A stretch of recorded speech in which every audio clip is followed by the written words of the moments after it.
సరస్వతి కవచం ఒకటి ఉంది. అది పెద్దది కాదు, కేవలం 14 శ్లోకాలు.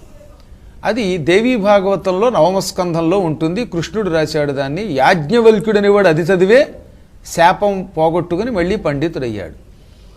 అంతి 14 శ్లోకాలు చదవలేమనుకున్నవాళ్ళు, అది బ్రహ్మవైవర్త పురాణంలో కూడా ఉంటుందిలేండి. కుదరదనుకున్నవాళ్ళు ఒక్క శ్లోకం చదవండి. ఆ శ్లోకం నేను మీకోసం స్పష్టంగా చెబుతాను.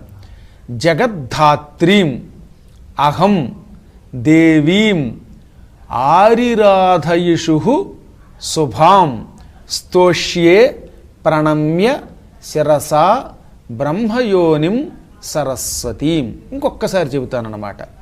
జగద్ధాత్రీం అహం దేవీం ఆరిరాధయిషు శుభాం స్తోష్యే ప్రణమ్య శిరసా బ్రహ్మయోనిం సరస్వతీం.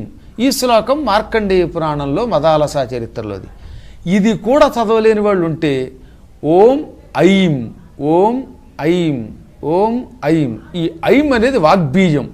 సత్యవ్రతుడని మాట సరిగ్గా పలకలేని ఒక దౌర్భాగ్యుడు ఈ బీజాన్ని పంది నోటి నుంచి విని చెప్పిస్తే కవి అయిపోయాడు.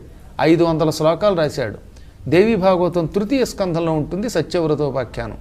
కాబట్టి ఐం అనే వాగ్బీజాన్ని ఉపదేశం లేకుండా ఎవరు